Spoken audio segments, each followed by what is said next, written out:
Assalamualaikum warahmatullahi wabarakatuh. Saya Quraini binti Muhammad Noor. Saya merupakan pelajar semester 1 Diploma Statistik di bawah Fakulti Sains Komputer dan Matematik di UiTM Cawangan Perak, Kampus Tapah. Dalam video kali ini, saya akan menerangkan maksud 5 prinsip rukun negara yang sering kali kita dengar dan lafaz dalam perhimpunan rasmi tertentu. Rukun negara telah diisytiharkan pada 31 Ogos 1970 sempena ulang tahun kemerdekaan Malaysia yang ke-13 oleh Seri Paduka Baginda Yang di-Pertuan Agong Almarhum Tuanku Ismail Nasiruddin Shah Ibni Almarhum Sultan Zainal Abidin Yang di-Pertuan Agong keempat. Prinsip-prinsip yang terkandung dalam rukun negara jelas merupakan kunci kepada keharmonian dan perpaduan kaum demi kejayaan dan kestabilan Malaysia. Prinsip rukun negara yang pertama, kepercayaan kepada Tuhan. Kepercayaan kepada Tuhan dimaksudkan sebagai bangsa dan negara ini telah wujud atas kepercayaan yang kukuh kepada Tuhan. Melalui kepercayaan beragama inilah akan menjadikan bangsa dan negara ini sebagai satu bangsa dan negara yang berdaulat. Perlembagaan Persekutuan memperuntukkan bahawa Islam adalah agama rasmi persekutuan, tetapi agama dan kepercayaan lain-lain boleh diamalkan dengan aman dan tenteram. Prinsip kedua iaitu kesetiaan kepada raja dan negara.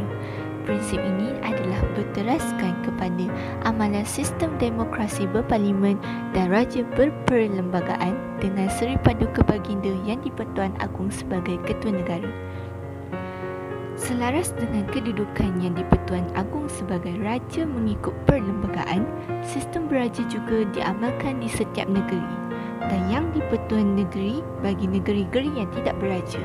Seterusnya, prinsip ketiga iaitu keluhuran perlembagaan yang menekankan perlunya rakyat menerima, mematuhi dan mempertahankan keluhuran atau kemuliaan perlembagaan negara. Perlembagaan negara adalah sumber perundangan yang tertinggi dan berfungsi untuk memberi perlindungan kepada setiap rakyat negara ini akan hak dan keistimewaan mereka sebagai warga negara. Prinsip keempat rukun negara adalah kedaulatan undang-undang. Keadilan yang diasaskan atas kedaulatan undang-undang menunjukkan bahawa setiap rakyat adalah sama taraf di sisi undang-undang. Selain itu, kebebasan asasi juga terjamin bagi semua warga Malaysia. Undang-undang negara yang berasaskan perlembagaan perlu diterima dan dipertahankan kedaulatannya. Tanpa adanya undang-undang, maka negara tidak dapat mencapai keamanan dan kestabilan. Setiap negara memerlukan undang-undang untuk mengawal dan mewujudkan satu masyarakat yang aman, stabil dan makmur. Akhir sekali, prinsip rukun negara yang kelima iaitu kesopanan dan kesusilaan. Prinsip ini menekankan perkembangan personaliti dan tingkah laku setiap rakyat.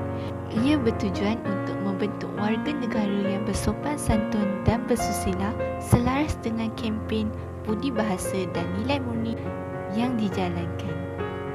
Simpulannya kawan-kawan, rukun negara bukanlah sekadar prinsip yang hanya dilafazkan dengan ikrar, tetapi ia menuntut kesungguhan setiap warga negara untuk menghayati dan mengamalkannya. Melalui perpaduan yang kukuh, maka pertumbuhan ekonomi dapat ditingkatkan dan kestabilan politik dapat dikekalkan dalam sistem pemerintahan negara yang bercorak demokratik.